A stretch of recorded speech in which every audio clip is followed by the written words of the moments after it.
We are Comic Books from Coast to Coast. I'm Joe Leonardo out here on the West Coast. I'm hanging out with my buddy Alexander out there on the East Coast, and we're looking over one of the unusual, sort of like rarely looked at gems of the early Image days.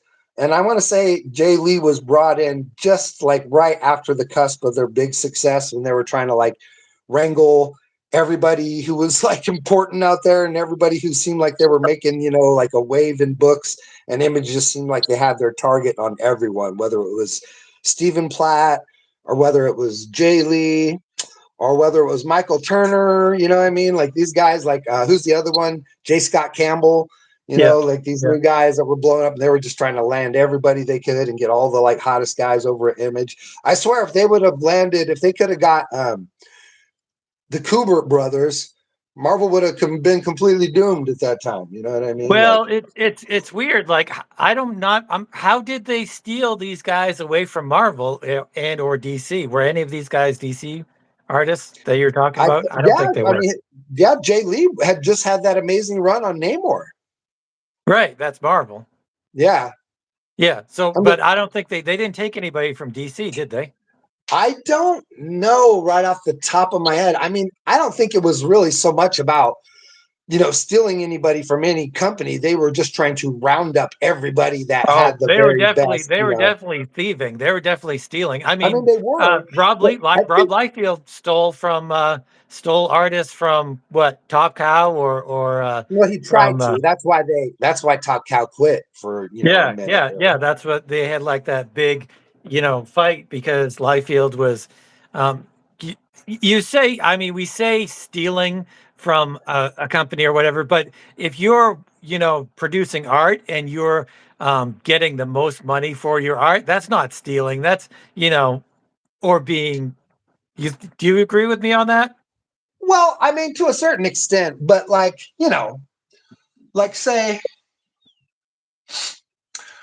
you and I are working together and we call ourselves a company, like right, yeah, Joe Simon and Jack Kirby or whatever, right, right. And then someone else comes along, like say Nathaniel J.K., like the freaking J.K. Papers guy comes along and goes, oh, you're not making any money over here, dude. I'll start paying you $100 a page to come over and do my books, and I just back over and do that. Now, there's an element of being like, oh, I understand you're having a moment where someone wants to pay you for your work and congratulations and all that stuff, but at the same time, there's a small amount of betrayal, I think, that takes place. You know what I mean? When you're just going from one place, where you have a firm grasp and you're building yourself up, or maybe even that was the reason why you got that spot, because they noticed you over there. You know what I mean? So I have a torn idea about that. Like I personally, I would not do that. You know what I mean? Like I would not bounce over to another place just because they offered me more money. If anything, I would work it out to where I would be like, hey, these guys have offered me this. I'm going to go over there and do 8 issues of a miniseries for them. I'm not going to go, I'm not going to step away from my duties here at all. Like I'll work that miniseries around what I do here or whatever, or something like that. You know what I mean?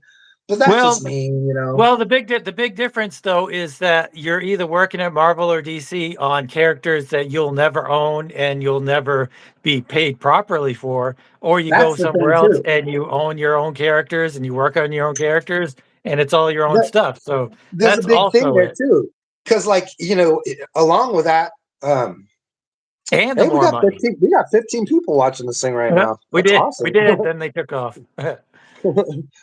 Oh, okay. I guess that's 6 now. Okay. That's pretty good. But yeah, there's like a whole thing taking place there because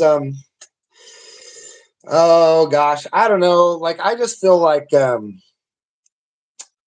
don't know, man. I just feel like there's a certain amount of like betrayal taking place when you when you upend efforts like that and just completely, like, and then, like maybe there's also the thing like, sure, it's like it's two things. It just depends on where your heart is, right? Because there's like, oh, I can make, this whatever, Johnny Thunderboy that I made in the 4th grade into a comic book finally, and everybody's going to see it. You know what I mean? And that's a big thing. But also, you might also be a kid that's like, I don't think I've made it until I draw Spider-Man, or I don't think Right. I've made Yep. it until I Yeah. draw Yeah. Superman. You know Yeah. what I mean? Definitely. Definitely. And Definitely. if you you never know, like if you took that image gig or whatever, you might get blackballed from ever doing that kind of thing. Yeah, You know yeah, what I I mean? think that was definitely a serious concern for a lot of artists. I mean, you work for Marvel or DC, there's a lot of security, whereas you work for Image, and they could have gone belly up any day, and they did lay off a lot of artists or stop having work for them stuff. So yeah, there's a huge amount of stuff to consider. It's definitely a lot like sports and whether or not a player should be loyal to their team or they should be loyal to the almighty dollar. You Yeah, know? it just depends on where your heart is, I think, like I heard, Jim Lee say when he sold to DC, because he sold Yeah, yeah, Wildstorm to yeah, DC, yeah. Which pissed and off Alan Moore to no end because it was oh, all sure, Alan I'm Moore sure it stuff upset a too. lot of people. It really puts that weird place too, like they're almost like the Charlton characters or whatever, Yeah, where they've yeah, been in like so many, been in a lot of different universes. Because like Wildcats appeared in the Fantastic Four comics from Heroes Reborn. right, So you know what I mean. So Wildcats is in Fantastic Four. Wildcats is in the Image universe, and now Wildcats is in the DC. right. You know, Yeah, but it's it's yeah, it's he, definitely a he said weird when he thing. sold that. He said when he sold that like he goes, you're not a professional until you draw Superman and Batman.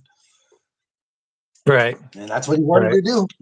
He wanted to draw Batman and Superman more than he wanted to draw Wildcats or, right. X-Men. Which I can totally understand that. I don't know. Like you said, it's totally your own personal preference. But I don't think any less or more of somebody that takes more money for doing their art. I mean, especially you got kids to take care of, a family to take care of, and you're either making $5,000 a month or you're making 35 to $100,000 a month or whatever. I agree too. And in the end, it's all about what you produce. It's all about, Yeah. you know, the comic that gets made or whatever, because that's what people remember. People don't care, where it came from or whatever. They just read the book and they either like it or they don't. Yeah. And Yeah. speaking That's of true. that, we are going to go ahead and get into Jay Lee's Hellshock here. Now, unfortunately, I have the miniseries, and Alex has got the actual ongoing series. Yeah, yeah, So we had a little bit of a crossover. We we have had a little bit of decided crossover there. that yeah, we had decided that we were gonna both read Hellshock #1, and our wires got crossed, and Joe read the mini series, and I've read the continuing series, which But there's a letter at the end of this, because remember I was telling you while we were texting, I was asking. I thought there were two different regular series too, but I guess there's just the mini series. But here's a welcome from Jay Lee, and he talks about the mini series and all of the stuff that happens in the mini series, and he actually talks about it like he kind of regrets the mini series, and is he that thinks right? that there were a lot of things in it that weren't explained correctly and weren't to his liking and stuff. So I really feel after reading this, because I had never read this before, after reading this and then seeing the what he says about it, because he could have put that in the intro page and it would not have meant nearly as much before reading the full book, because there's a lot to unpack in this. And so I don't know. Let me tell us your thoughts on the miniseries. Now, did you read the whole miniseries or Yeah, I just actually issue did. one? I was going to say, so at least connect the miniseries to the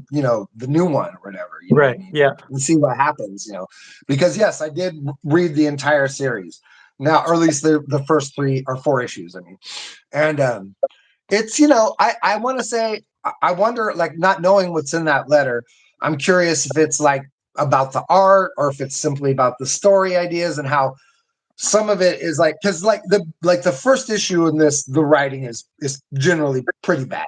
You know what I Yeah. mean? Yeah. Like it goes almost nowhere. It establishes vaguest. I don't even think it establishes an idea. Like by saying it establishes an idea is me being way too generous. You know what I mean? Like, Right, right. it's giving you the most vaguest idea of where it's heading. And I mean, the art is pretty beautiful, and he's doing some weird stuff. Like, I don't know if you heard very much about the art in this, or if you've like read very much about it or whatever. You know. Well, he says it here that he purposely tries to be more realistic looking. That he changes his style for the book, and that he doesn't use the techniques that he's used previously. Which you can really tell that he's really trying to do a lot of different stuff. Do you think that book is more realistic? Well, okay, like now I know he's using a lot of like photo stat stuff in this, okay? Like most of these backgrounds are photographs that he creates a high level of exposure from it or whatever to create a real heavy drasticness between the positive and negative spaces, you know what I mean? Like Do you feel running like it through a Do you feel like he's trying to do what Dave McKean did in Arkham? well, I mean, Because it looks to me a little bit like that. I want to say you got to think that something like that is influencing this for Yeah, sure. You know what I mean? yeah, And he's also clearly influenced by Bill Sienkiewicz. You know what I mean? He's definitely like coming from that school of thinking. You know what I mean? yeah. Um, But but like say, before we get into that, who did that version?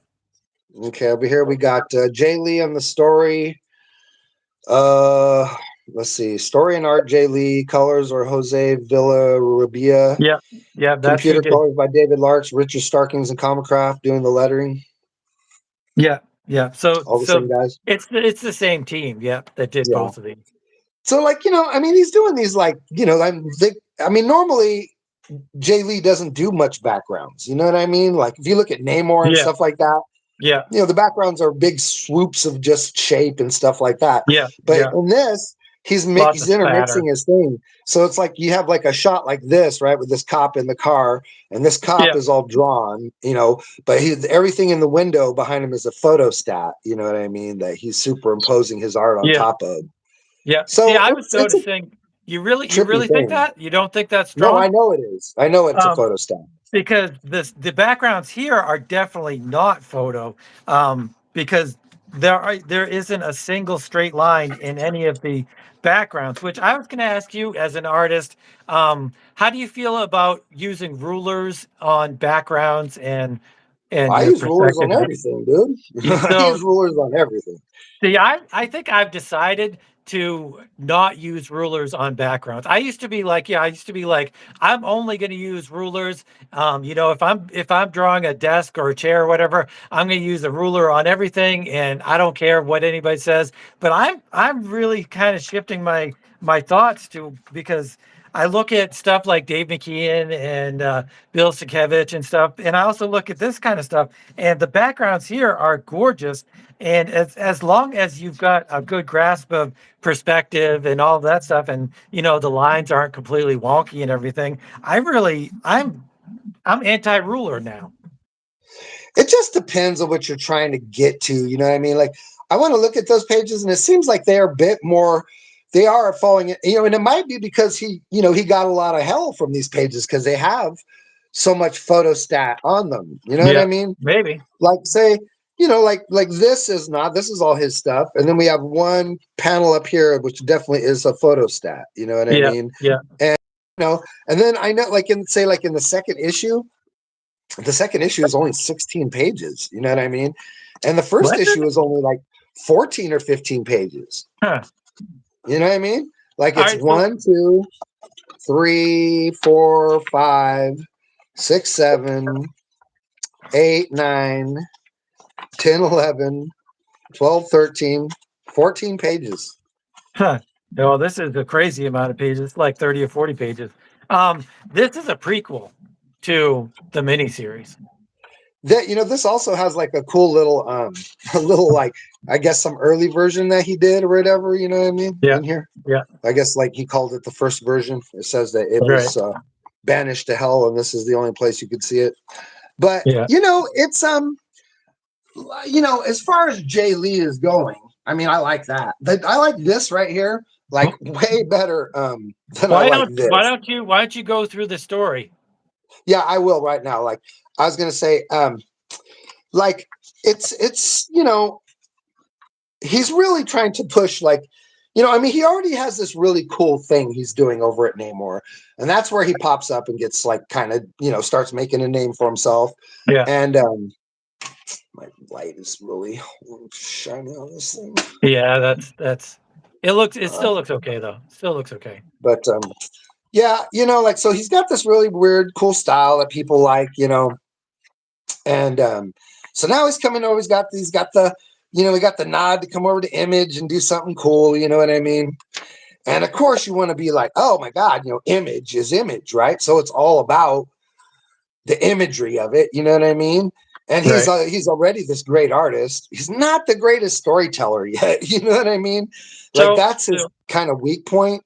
Right. So go through the story though, and I will. I'm just saying, like, so I feel like because like say like this right here, like this has got some really cool Jay Lee stuff, and then you see all that photo stat stuff above them of the church, you know what I mean, like the church ceiling or whatever, if I can get it without the glare on it, and that's like photo stuff, and I think he's like really trying to like up his game visually or whatever because he's with Image and that kind of thing. Yeah. But like the story is it's. I'm always like, I was like, like as the story, like it starts off pretty poorly. Like this first issue, I mean, it's only 14 pages.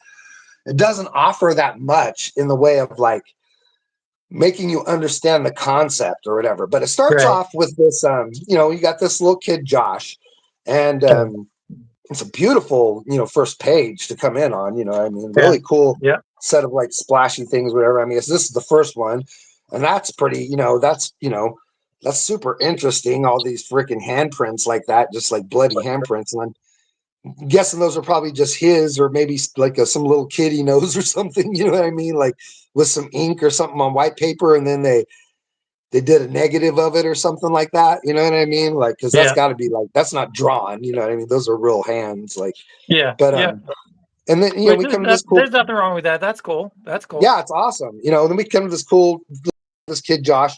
And we see the bloody handprints are like, from his hands, and they're all over the windows or whatever. And he's locked in his apartment. And it's like, whoever did this to him is like out there and they're like, oh, Josh, hey, I'm sorry, buddy. Like, I went and got some pizza. It's okay.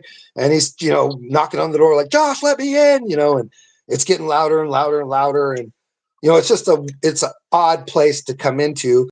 And we get, the doors being kicked in, and Josh is out the window. We see the bloody handprints, and he's, another photo stat. So wait, why does he have bloody handprints?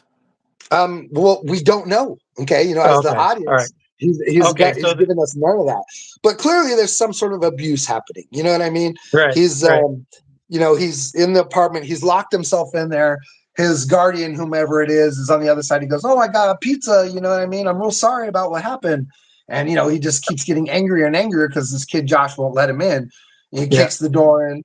And by then, the kid's gone. And then the dude's just like screaming out the window, like, what are you? Sometimes like these things, like they need more adult language. And because they can't put it in here, it really suffers. So that's kind of a bummer or whatever. Like when I was reading The Darkness last night, it was like, because it can't have curses in it, like The Sopranos, it kind of deters from the, because like it's a Soprano style story. Yeah. And this is kind of it's like when superheroes say, "Oh, holy spit." Yeah.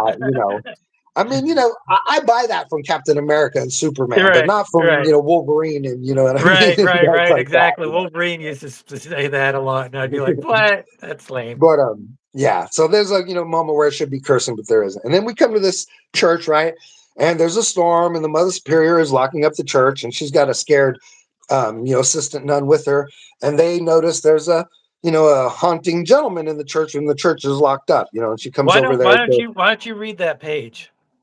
Well, it's just some dialogue, between the mother and she's like, Mother Superior, I'm scared. And then the she's lighting candles here. We got a nice little. That's kind of cool. He does that with some spittle to create the light effect. And then it's like, don't, child. There's nothing to be scared of. just a blackout, nothing more, nothing less. And we see her flashlight in the darkness, which was kind of a cool effect against the cross or whatever. Yeah. Or no, I guess that's the mat. That's the match reflecting on the cross that she's wearing. Right. You know. Yeah, which is cool. And then and she screams, "Ah! You know, this is cool. It's a little, you know, what a 12-panel, you know, grid thing right here, which is always hard to do. Yeah. I've never even done a 12-panel myself. I've never even attempted it. Or I have nine. no ambition to do it. Yeah, I've never done one of those yet. One of these days. But mother, Maybe, look I don't- by the altar. You know, someone's there, and we get this. Really, this is like, you know, good too, because that's a photo stat, right? Yeah. But he's got the drawing in front of it, and he drops, you know, some ink spit in, you know, on top of it to kind of mix this photo stat with the drawing, you know, and it's pretty good. It looks cool. And she's like, nonsense. I locked all the doors myself. Excuse me, the church is closed. May I ask you to leave at once? If you'd like to. And then she's startled. And then we turn to the big, you know, opening, And you know, page that's here. Daniel, You know. right? Yeah, and that's Daniel or whatever. And Yeah. it's basically, you know, what it boils down to is like, there's this woman who a long time ago, when she was a young girl, she was lost, and she was, you know, a member of the church, and she felt like, you know, like she wanted, you know, she wants, like everybody, she wants to know that God is real, and she wants to believe in the voice of God, and she wants to believe in how much she loves him, and, you know, like, and, you know, she's praying to God to give her someone that her, and, you know, her life is dark, and, you know, and she's lost, you know, in the world, and this angel out there hears her, you know, she's praying to him. An angel comes to her and does her like in a Greek mythology kind of thing, you know. Yeah. And he ends up getting like punished for having sex with a human, and he goes to hell for, you know, the rest of his life at that point. You know? And she becomes like Daniel. Yeah, he's an angel. He comes down and has sex with this woman, and he gets punished for doing it and has to go to hell for the rest of his life, essentially. And she is like sort of becomes like an emotionless, empty cup. You know what I mean? Like after what happens to her, she's like in an asylum for 20 years or whatever, and just sort of like there and like empty and nothing's going on. And she has a baby, you know what I mean, and gives it up. And then we, you know, totally lose track of all that. And the story skips back and forth between this kid, Josh. Do you know what her name is? Do you know what her name is? Yeah, it's Isabella. Isabel? Okay. Yeah, Isabella is his mother's name or whatever. And he's the baby that's born. Is the kid's mother?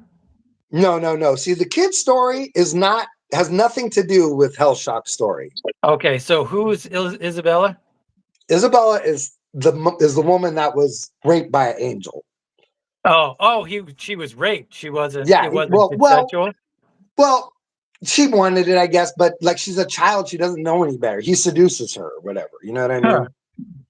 He comes and seduces her because they talk about it later on that she was praying for someone to come and love her and show her the light. And this guy kind of took advantage of it and like used her to do something terrible, which is why he's punished. You know what I mean? And that's Daniel. Yeah. Well, no, that's the angel. You know what I mean? Like Daniel is what happens between them. Daniel is born from, you know, the angel making love to a woman. You know, Daniel is born from that, so he's half angel, half man. You know. Oh, okay. And that's what Hellshock is. Hellshock is the state of him realizing, you know, the power that he has. You know, he's in a state of Hellshock when he realizes that, you know, he is a half man, half, you know, angel thing or whatever, and that's becomes his name. You know, Hellshock. Right. Yeah, that's what they say later on in the series or whatever, you know. Okay. But the two stories are interacting together, but don't at this point during the miniseries, they don't resolve in any meaningful way, right? So what you have is the story of Josh, right? And this cop, this cop is coming, you know, that's who this guy is back here. He gets called by the nuns to investigate, you know, this guy who they discover in there, and he's killed the priest, they think, right? You know, the priest is back here and he's dead. They think that he's killed them, you know, so they call the police. This guy, you know, comes rushing in or whatever. And, you know, she tells him like, oh, he's in there. You know, we think he's hurt the the father, you know, and he gets up and he heads into the church there, you know, and then we cut back to Josh, and it does this all throughout, you know. He's Yeah. left and he's on his own now. He's running in the alley, you know, who's from, you know, whoever it was that was yelling at him from the window, and he runs into this bum, and this bum's like, you know, I got a secret to tell you, kid. Come here, come here. And he's hella scared, and he goes running off from the bum, just thinking like, oh my God, you know, like, right. So we Right. cut back to the church, and he's investigating. You know, here's the father. He's like, oh no, this guy's definitely not going to the hospital today. You know, his head is a doornail. And, you know, he comes along, and it literally just ends with Hellshock, you know, praying to God, you know, because of what just happened, you know. And the story just kind of cuts back and forth between that kid, Josh, the cop, Hellshock, you know, who's dead, and Isabella. And basically what we find out is that the cop is Josh's dad, Right. and he's the one abusing him. Right. Isabella, you know, is like, she didn't realize what was happening. You know, she thought like, you know, she thought she was in love with this beautiful angel thing, right? But now Yeah. he's broken out of hell, and he's come for her. And they like, his love for her has sustained him in hell for 20 years, because he's supposed to be locked up there forever. But 20 years later, he's able to break out of hell because of how much he loves her. Like, So they wait, feasted. he loves her, but he raped her. Well, it's construed. It's like misconstrued. You know, he's a fallen angel. Like, he Right. thinks it's all from his perspective. You know, like, he thinks like, oh, you know, I loved you so much and you did this to me, but really he hurt her. You know what I mean? It's all two Yeah. perspectives. It's like, Yeah. he's like, oh, I love you and I gave you everything. You know, like, look what they did to me. You know, because he comes to her, and he's this burned, fallen thing, you know. She's like, I don't know what you are. And he's like, don't you recognize me anymore? You know, he goes, I was beautiful, you know, and I lost all of it because of you, you know. But it's not, he didn't lose it because of her. He lost it because of himself. You know what I Right. mean? Like, Right. because his selfish, you know, action. Yeah. Yeah. And, you know, like, I mean, the whole thing is like that. The whole thing is like breaking down, you know, the reality of what it is versus her perspective of it, and versus his perspective of it, you know. And his Yeah. perspective is like, I sacrificed everything for you. I broke out of hell for one night, and I'm taking you back to hell with me, because that was the frickin' deal or whatever, you know. Yeah. And then he doesn't know, like, the angels told him that, you know, or the demons told him that Daniel existed, but he thought they were just lying to him to torment him worse, you know. And then he finds out that Daniel is real, and then he wishes that he had made arrangements to bring Daniel down too. But, you know, like, Daniel intervenes on them, you know, like an angel comes to Daniel, shows him, you know, what happened in his past or whatever, explains his, you know, his holy heritage, you know what I mean, of like what he really is, you know, and wakes up his power, you know what I mean? Because like, Yeah. it's almost like Hellshock is sort of like Image Universe's freaking, oh, who am I thinking of? The Spectre. Yeah. Yeah. A little bit, You know I what I guess. mean? Because the Spectre is the like voice of the wrath of God in the DC Yeah. universe. You know what I mean? Yeah. And that's Yeah. why the Spectre is in Kingdom Come, and why he's like, the old priest is like the judge or whatever, like, and he's like Right. right there with the priest the whole time, telling him like, whatever you decide, I'm going to do in the end of all this, but you got to see everything before you make your, you know, your choice or whatever. And it's Yeah. almost like Hellshock is like a version of that. He, like, you know, when he finally wakes up to himself, you know, when he actually like wakes up and has the cross on his face, like right here or whatever, and then he's like come out of the other side of, you know, his transition or whatever, you know, and he's now the holy scion Hellshock that is like, you know, half human and half angel. And, you know, that is what Hellshock is. It's the state of, you know, a humanity in between the, you know, the ordinariness of human and the extraordinariness of an angel or whatever, you know what I mean? And he comes Yeah. down and casts judgment on his father, and essentially casts him back to hell, you know, saves his mom, You know what I mean? All that stuff. We get like, right here, they're coming down for the final. That's a pretty badass shot right there, man. That's pretty sick. I like that. Yeah. Well, Jay Lee's awesome. I mean, whether he changes styles or whatever, he's obviously an awesome artist. Yeah. If he's not your favorite artist, I understand that, but there's no denying that he's awesome. And even though the story is confusing or whatever, it does get pretty good as it goes along. Like as I'm explaining all the like, as he's explaining like all the state of the angel and the state of the human, and that's what Hellshock is. I thought that was pretty cool as I was reading it. I was like, oh, that's that's pretty good, like, and he's like because like visually the book feels like it's trying to emulate The Crow. Yeah. Oh, you think so? Yeah. I can see that. I can see that actually.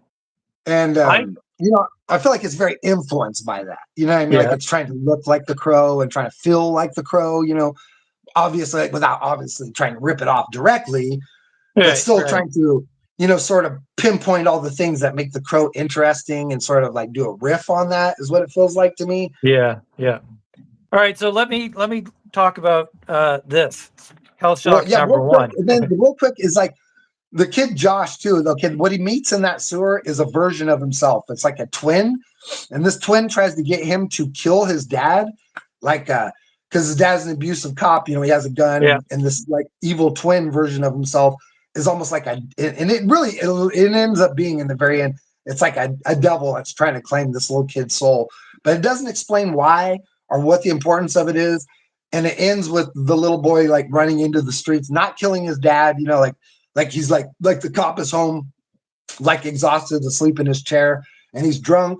And the kid gets the gun out and he's going to kill him, but doesn't, and instead he just runs into the streets. And then that twin finds him and is furious that he didn't kill him because he was trying to like trick him into giving him his soul, or taking his soul. I was going to say, is he like a demon or something? Yeah. It turns out that he's like a demon. You don't realize it in the beginning, but like, because it's kind of vague, but then he's drawn exactly the same way as the little boy, but with a different colored shirt. The boy has a red shirt and the demon has a blue shirt, but that's essentially how the story ends. And Daniel saves his mom. The angel realizes that Daniel is the beautiful thing that was created from their union, even though that what he did do to her was wrong, and that he does deserve to burn in hell for forever. And it ends with Daniel saving his mom and the demon agreeing to go back to hell, and like him being Hellshock, at the very end, being awake to what he is and his power. Yeah. Huh. So let's talk about yours now. Well, this is, like I said, it's a prequel. I'm wondering if I should read the should I read some of what Jay Lee says? Yeah, go ahead. Read a little bit. I'm going to read this because there's 4 different little blurb things here. I'm going to read the second one. Why didn't the story start here in the first issue of the miniseries? Well, think of the miniseries as a creature that was born prematurely and consequently not fully formed.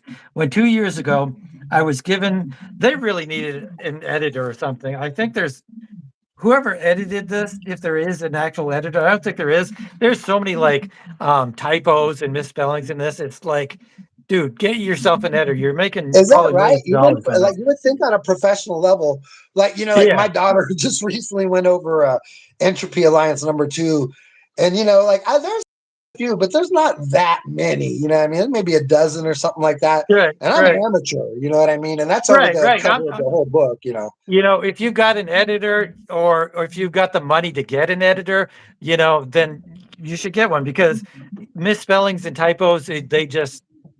It smacks of amateurish, I guess. So anyway, you think like these guys, being as coming off from and having a whole crew of people. I mean, like there's a little bit of understanding when it's 1 or 2 guys or just a dude, but it's like exactly 15 guys, 20 guys working on this thing. You can't have it correct. Exactly. Anyway, so it's not fully formed. When 2 years ago I was given the opportunity to create my own character, I was full of ideas and enthusiasm, but I lacked any experience in writing.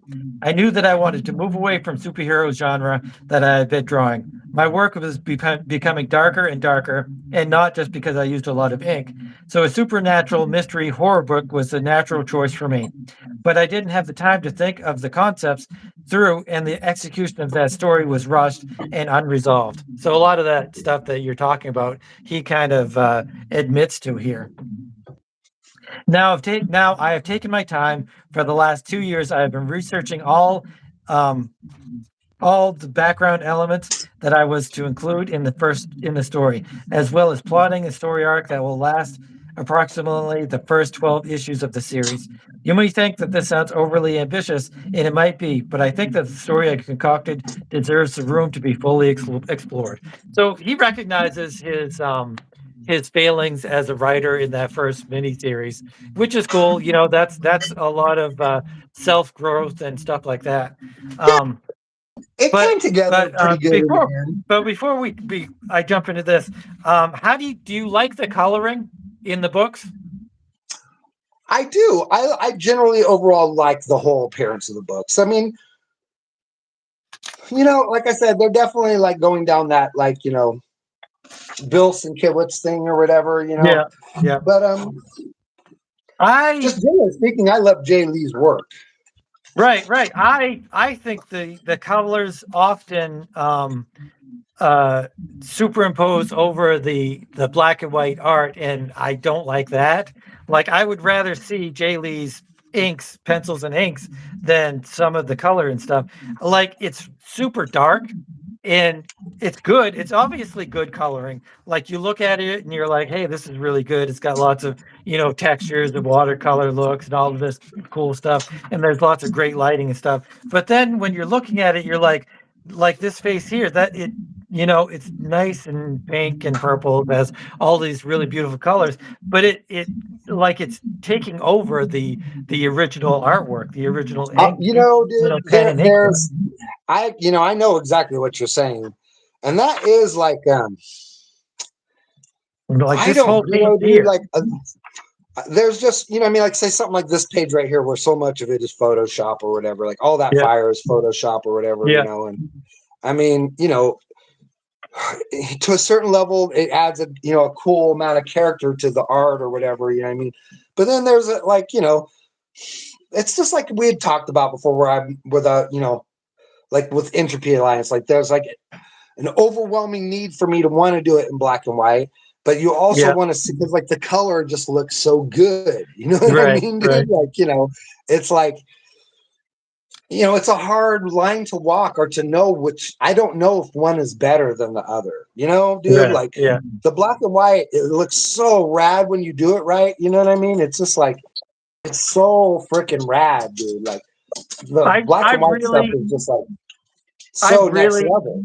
I really, really, really think that Jay Lee um, read Arkham Asylum and really, really wanted to put his spin on an Arkham Asylum, because this takes place in a psychiatric hospital. And I applaud Jay Lee because he is trying to do a lot of stuff, and he's trying to do a lot of good in-depth stuff. And his writing in this is actually really pretty good. Like there is a lot of text.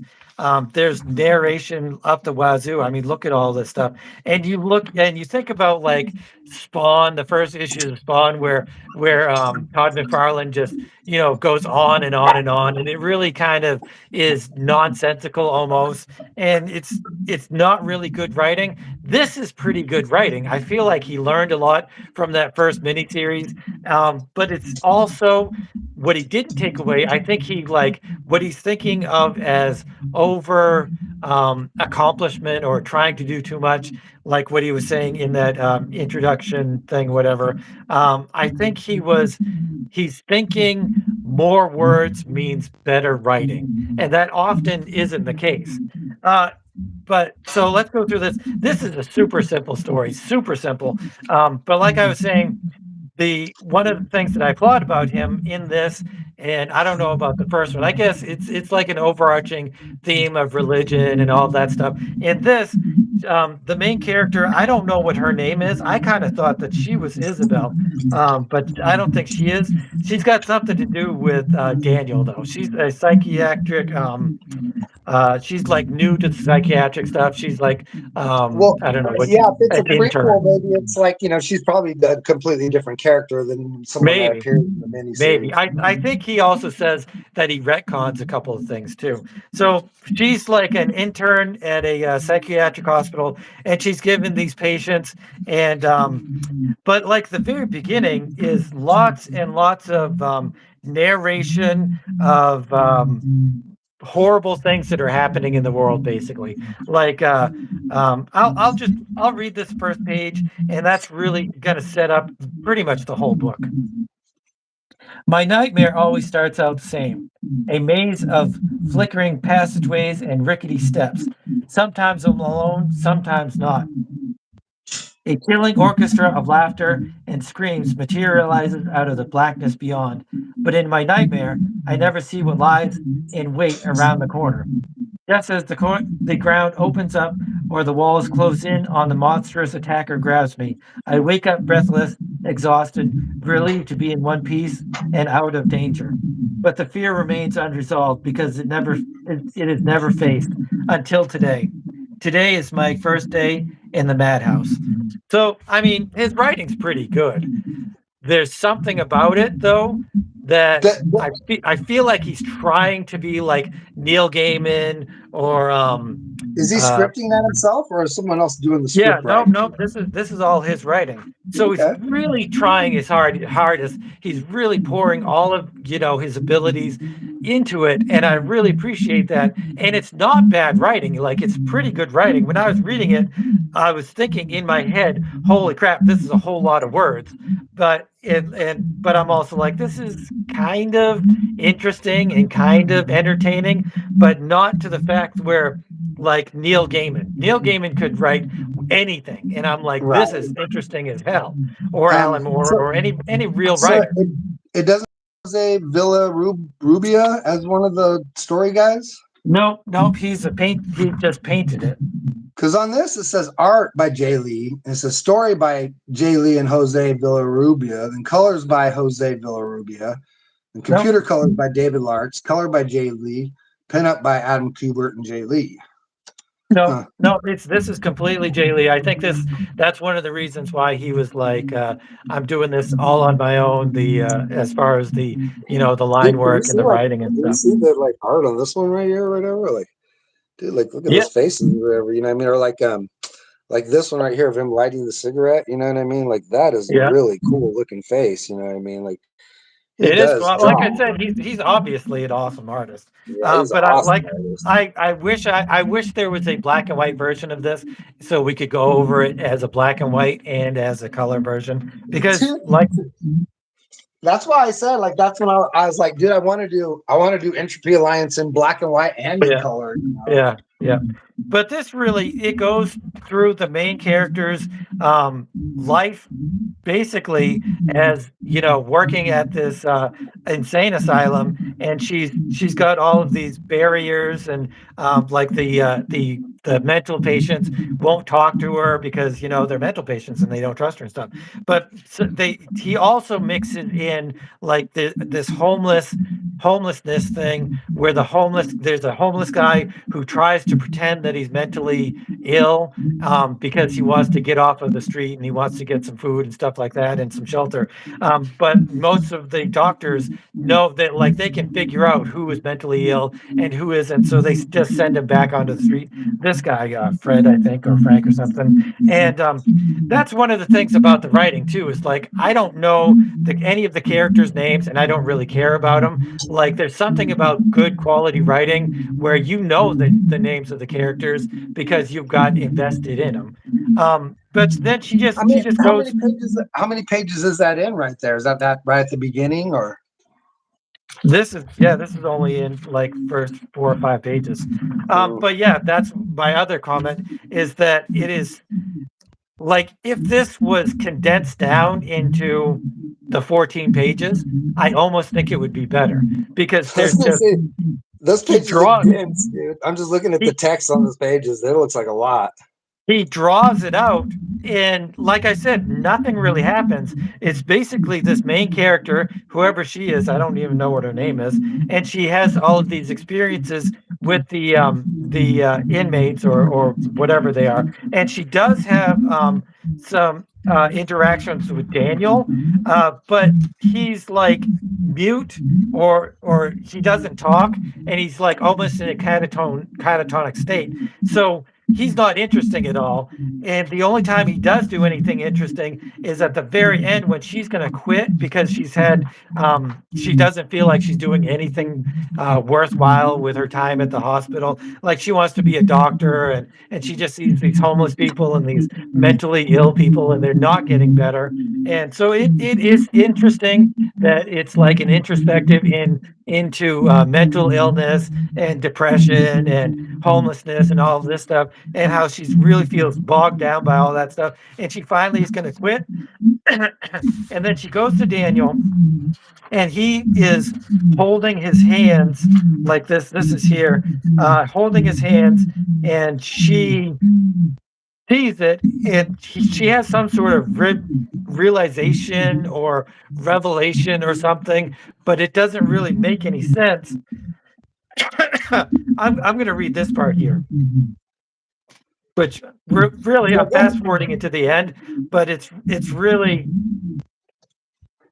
like I said, not a whole lot happens. There's a lot of narration, but it's just really a lot of bogged down stuff that really doesn't make a lot of sense. I It know does make exactly sense. what you're saying. Go ahead and read it. Go ahead. It does make sense. Everything he says in this, he writes in this. It's not complicated, or it's not confusing, rather, which is good because I hate it when it's confusing. And it's not simple. I think that he learned that from the miniseries to do a little bit more complex stuff, but he overcompensates doing it. So she's leaving. Daniel opens his hands. There I was, waiting for a revelation, but his hands were empty. Then I felt a whisper, then a soft breath. I felt Daniel trying to speak, but he had forgotten how. I felt something sliding into me without any noise as an image in the eye.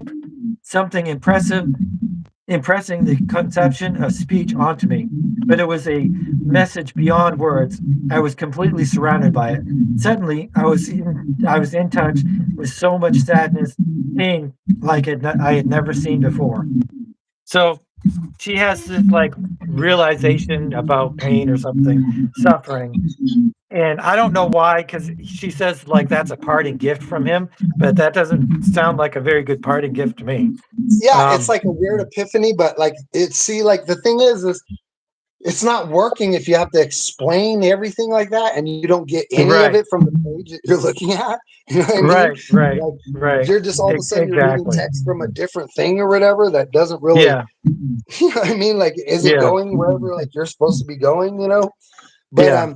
he does something real similar to that in here too, like where you know, here at the, you know, like say, okay, where was that? This kind of threw me for a loop, and it was the kind of exact same thing. So we have like right here where, you know, his twin is sort of like, you know, coaxed him into going down, and you know, he comes here to the apartment, and you know, his dad is asleep in the chair, and he reaches for the gun right here, you know. Yeah.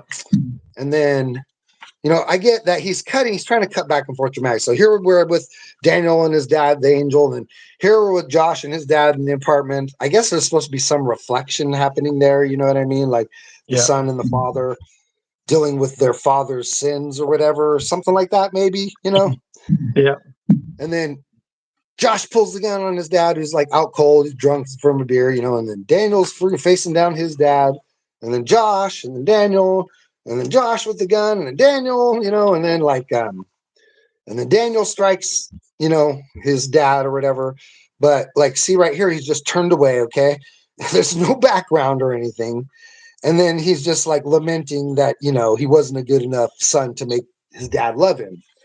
And then, you know, we cut, and it's like he's just in the alley, you know what I mean? And he's just talking to himself. And then all of a sudden that twin version of him shows up.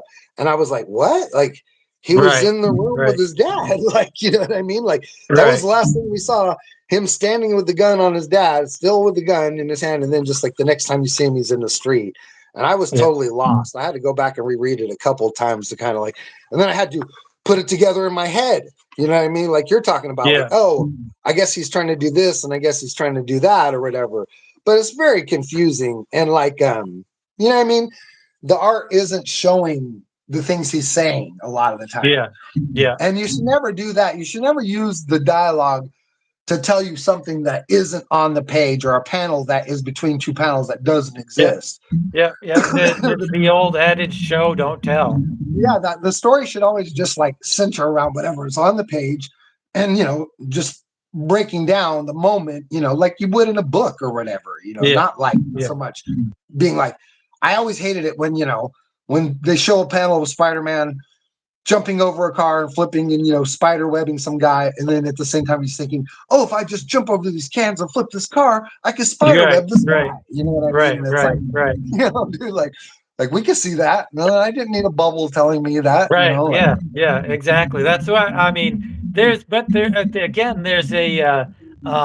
It's a fine line between doing that. Like if you don't do that, and also, you know, a lot of that is for kids, I guess. You know, Yeah. it could be. So they're trying to reinforce that. So it's a fine line between doing that and being concise and clear, and not It doing really that. is. You know. It really is. You know, I think that's totally a pretty fair way to leave it right here as we're heading into the end of our hour. And I Yeah. think that's a Yeah. pretty clean version of you know, these first little opening moments of Hellshock.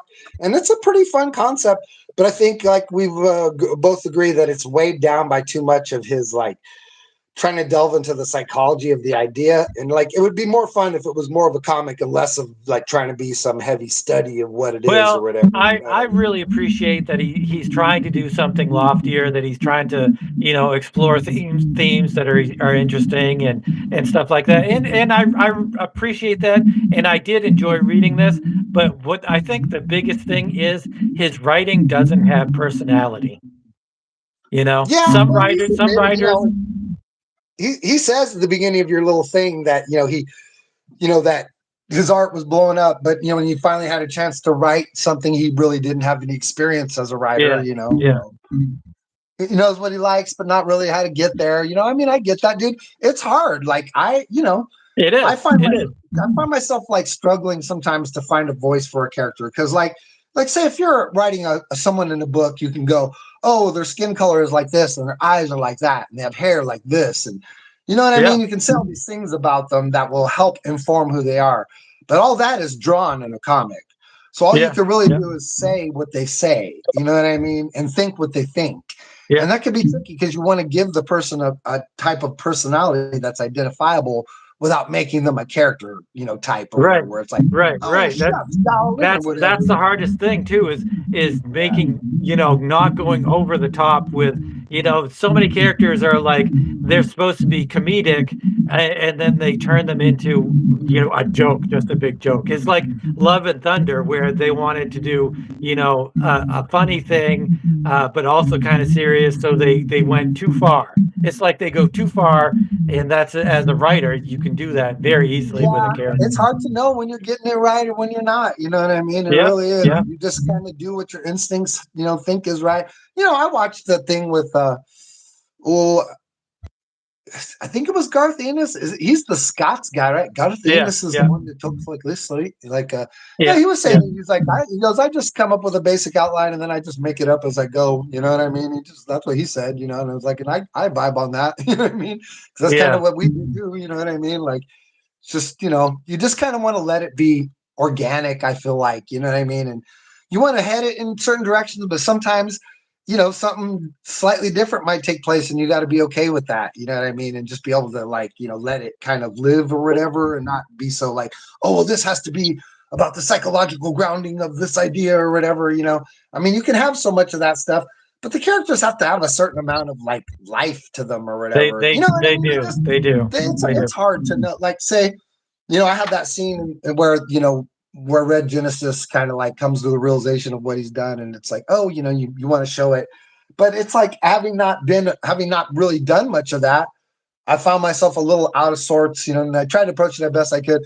But my daughter, you know, who read that, she was like, this is cool. But she was like, she was right too. She goes, he should have been you know, because like in mine, it just cuts away to him being like, oh, you guys, I have to deal with this or whatever, you know. Yeah. But my daughter was like, it would have been better if he was at a window by himself first. You know what I mean? Everybody noticed him looking Yeah. at the truck. Yeah. You Yeah. know what You're I right. mean? And Yeah. then walked over, and then he has this moment, goes, you guys, I have to deal with this or whatever. Yeah. You know what I mean? Yeah. So it's little beats like that. You know, you might get it right, you might not get it right or whatever. But, you know, it's those little things that make the story come together, you know, like. Yeah, yeah, it totally is. I think even though it's not perfect, I do like the writing in this, and I this might be one of my favorite Image comics. I have to say, I enjoyed it too.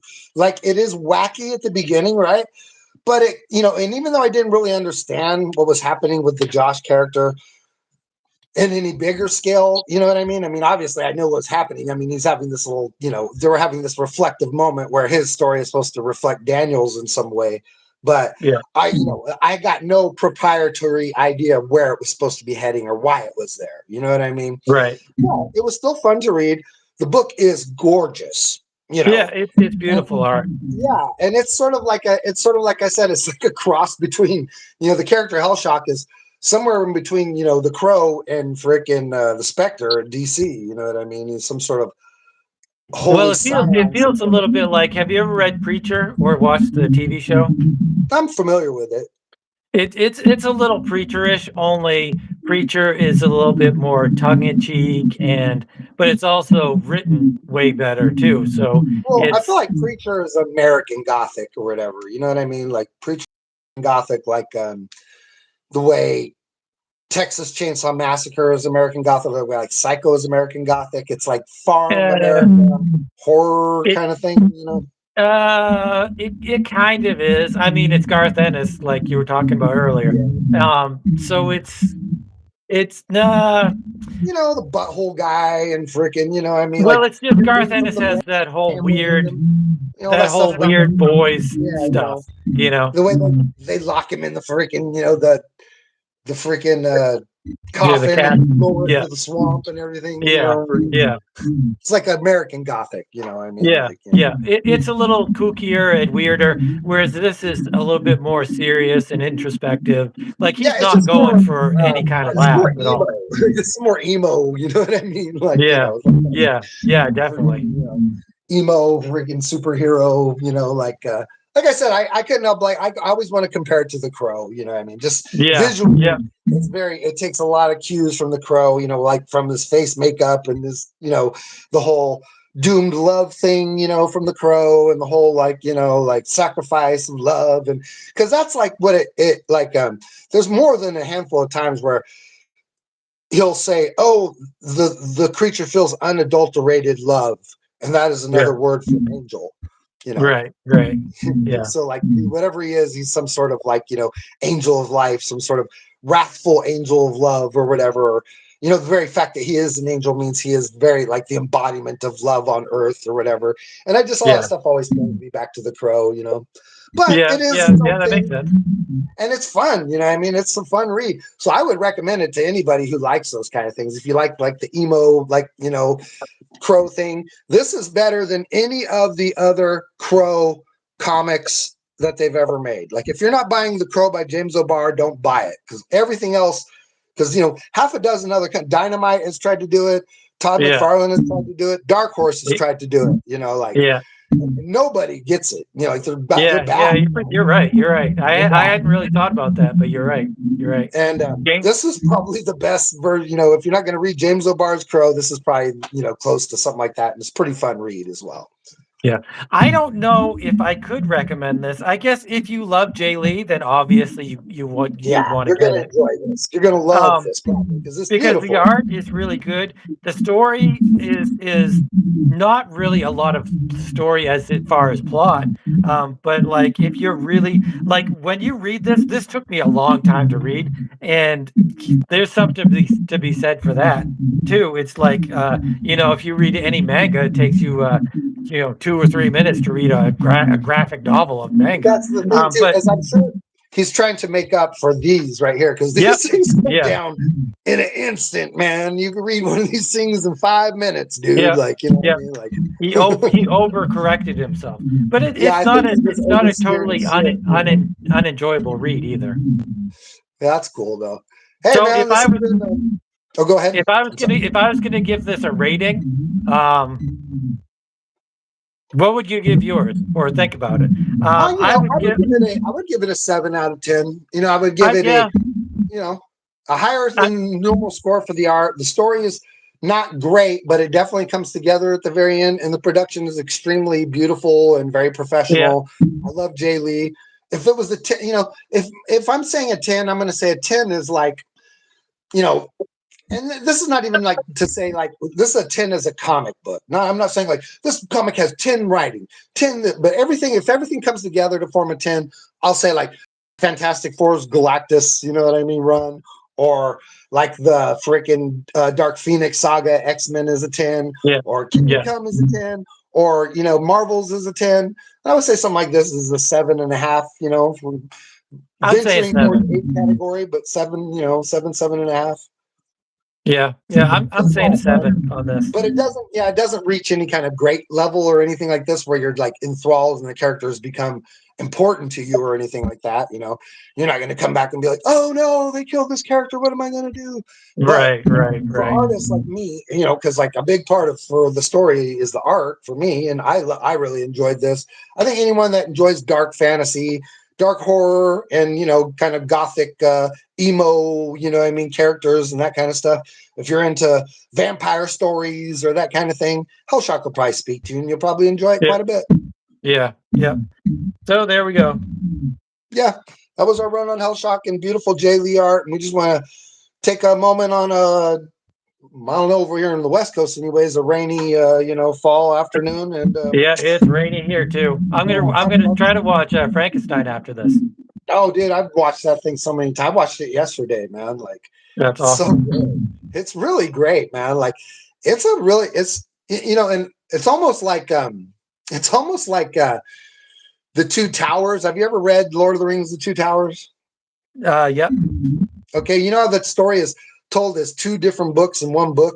It's like first you read all of Aragorn's story, and then you go back to the beginning and you read all of Frodo's story. You know what I mean? Right. So that's the only book in my life I've ever read that was like that. You know what I mean? That like told itself through 2 different books put into one book. You know, essentially. Right. You know. Right. And the film is almost just like that. Like it like first you come in and you see all of, you know, the doctor's perspective, and then, you know, it comes back and rolls all the way back to the beginning. You see all of Frankenstein's perspective, and then it finishes, and it's kind of unique and very cool. I know what that is, dude. That's looking good. You saw black and white with it. You didn't color it. Yeah, I was. I like the black and white version. I might color it at some point, but yeah, no, I like the do black and whatever white you want to version. do with it, dude. Like I said, I'm a big. There's something about the black and white that just is so gorgeous, and there's something about it when it's right. Yep. But, you know, but see, the thing is too, is like, you know, like you could really, like, say you could read a whole comic in black and white, right? And I had this experience with ElfQuest quite a few times, you know, because all those came in black and white originally, and then you just love it, and it's so gorgeous, and you love it, and then, you know, 2 years later, you might see that hurt. You know, she finally colored that book, and you'll see it, and it'll be like, oh my God, it's a whole new book again. You know what I mean, dude? Like, because the colors will enlighten it and you know, and explain things that maybe you didn't get in the, you know, in the black and white one. And it's a trippy thing, man, because they're both so good, but I don't know if one is better than the other, you know? Or yeah. It's hard to tell because like you, I love the black and white, like Swords, the the Conan stuff. The Savage Sword of Conan stuff is like you know, it's awesome black and whiteness. But the new Dark Horse Conan stuff is awesome too. So yeah. I see you went with you put your logo at the bottom because you had run out of covering all that detail at the top. Yeah, I like if I had it right here, that wouldn't make any sense. Right. So it still looks great though, dude. I love the purple on the cover, man. That looks really good. Yeah, I love the yellow and the freaking, you know, the purple, red there at the bottom of the logo. That's really great mix the way it Yeah. shades. Yeah, It looks terrific, dude. So, yeah, I'm working on the Kickstarter as we speak. I just need to figure out the rewards and all of that technical little stuff, and then I'm gonna have it on there. What? You got the map is in color, isn't it? I mean, on that one, the map is black and white, but I think No. I've seen that map colored, haven't I? No, no. I've always done it black and white. I wanted it just like the Savage Sword of Conan's, where they have the Hyboria. That's what I wanted. The black and white map, almost like it was drawn by somebody. For sure.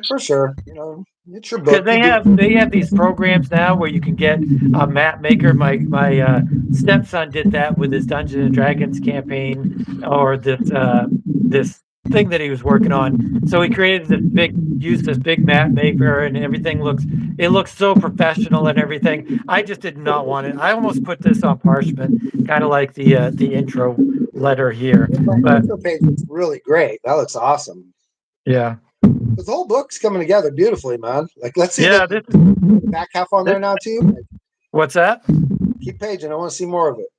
Yeah, this is the nicest comic I've ever made. The paper is like a not an off glossy or light glossy, whatever, and then the cover stock is like super duper glossy. So it's definitely the nicest comic I ever produced. We'll keep that recipe in mind when we start printing up Entropy Alliance too. Yeah. Well, the problem is it's becomes more expensive the better paper. So Well, that's okay. Yeah. I'll pay whatever. You know what I mean? I have a problem with that. yeah. Yeah. So man, this is dude. Morgrim, the Savage Cyclops, coming out on Kickstarter. This is actually the first I've shown this, so people who watch the video will get this is their first looks. What do you got on your side? Oh, I don't have any of my books today. We'll Yeah. just let you do your stuff. You know what I mean? Okay. That's what we're looking at today. Morgrim's looking gorgeous. It's what's Thank you. new and what's exciting coming out from Access Comics. We have I am working on this right now. This is like one of my top secret Christmas drawings or whatever. Right, that's awesome. Is that an Avatar? Yeah, it's Kiri Yeah, from Avatar, yeah, from Run Water or whatever. Yeah. And there's gonna be a whole bunch of stuff going on here once it's all done. The That's cool cool. thing I'm doing on it right now is like this cloud of silt or whatever. And Yep. like when you come through, it's gonna have like these these little spinny, like kicks where where her Yeah, legs yeah. or whatever. And watch, I'm really if it doesn't come together, if it's all black when you see it next time, you'll know I couldn't make it work or whatever. When in doubt, Right. black it out. Yeah, right now I'm trying to make it look like silt in the water is like floating or whatever, you know what I mean? Yeah. Like, yeah, I have like 2 Christmas drawings I have to do before I could get back to finishing the cover for Science or whatever. But the art on that thing is done, and it's I mean, it's gonna be exciting stuff. I mean, like here's one of your pages fully covered, there's another one of your pages fully colored. So do you really like that idea that I was telling you of the fight scene that they have? I think it's excellent, dude. Yeah, I think that's a great, I mean, because it's just every little, like you and I plan it out in broad strokes, but it all has to be brought together in tiny moments. You know what I mean? Yeah. So yeah, I really appreciate that you're still thinking about the book in a lot like that, and that you're still like trying to divine where we could get the most drama from things and stuff like that. It's awesome.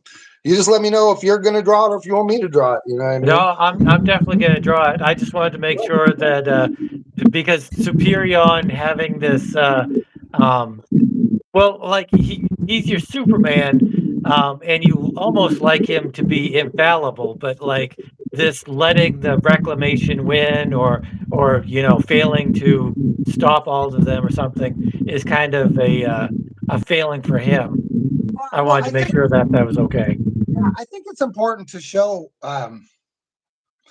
like for me, like this is me exploring my ideas of Superman. You know what I mean? Right. Like that's a lot of what's happening in Entropy Alliance. And like you had mentioned once before, you were like, Superion is a sad guy or whatever. And it's like, Yeah, he is. I don't divine him to be sad necessarily, but I feel like in order to be that thing that superheroes get to be, there needs to be a great amount of sacrifice given. Like it's not, Yeah. it's Yeah. not, I don't like, yeah, everyone can tell the story they want to tell, and that's fine. But I don't agree with that Superman gets to have kids and have a family and be in love and be the most in the universe and never age. That's not okay with me. I think he needs to suffer to be the thing that he is. I think to More have like that, more like the Silver Surfer. yeah, like to have that level of power, you have to Yeah. have such a level of humility and such a level Yeah. of freedom. You know what I mean? Like, Yeah. you know, the understanding the smaller side of yourself and really important ways to never let you detach from what it means to understand what you might look at as pets. You know what I mean? Like humanity might be pets to him, but just like you with your dogs, you love them more than anything in the world. And even though they might go out and do something stupid, you're going to be right there to pull them back in and make sure they're safe or whatever. You know Right. what I mean? Right. Yeah. And, you know, I think of Superion like that. Like, I don't, so like that he should be faced with something he did, you know what I mean? And have to understand because of his shortfalling. It's an Yeah. important thing to come across with a character like him. Like one of the things I wanted to address big time was that, like, you know, in superhero stories they punch these people through walls, but you know Yeah. what they never show? You know, they show a guy being punched through a building, one side of the building to the other side of the building, and then the fight just goes on. But what they don't show is a mom, you know, sitting there cooking dinner for her family, and all of a sudden a person comes through that kitchen at Yeah. 700 Yeah. miles. Yeah. You know See, what I mean? that's why I like The Boys, because they show stuff like that. Well, see, like Superion wouldn't be okay with that. You know what I mean, dude? Like, No, right. faster than that and all that stuff. And if someone threw a wall, you know what I mean? The first thing he would do is fly into that place and make sure everyone is safe. You know what I mean? Right. If everyone Right. wasn't safe, he would be furious, you know what I mean? And he would lead the fight away from the city immediately and then punish the person for thinking it was okay to freaking, you know, to destroy someone's house like that with their anger, you know what I mean? Like things that people Yeah. don't address in comics, you know what I mean? Like, Yeah. you know. So that's where I we're hear headed. you. I hear you. All right, bud. It's good talking with All you. It's right. good hanging with you. It was good hanging out with all you cool people that came by today. I mean, at one point we had like a bunch of people online, and that's the most we've I ever know. had. That's awesome. So it's cool. I think it's because we're reading the books now. I think reading the books helps like have way more context to the story and the art. And we'll keep that node going forward in the future. We're going to always be trying to reading these materials before we sit down and speak about them comprehensively. If you joined us today for the show, we thank you very much. If you stuck with us to the very end, like I know a handful of you guys did, at least one person right now, we appreciate it very much because watching the show to the very end helps push the algorithm and helps get the show out to other people who haven't viewed it yet. Be sure to like, follow, and subscribe Alex's channel.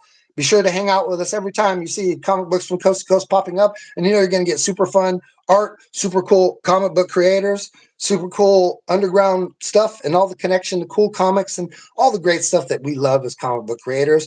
We're a couple of infectious dudes that make comics for ourselves, so our love about it like has no bounds.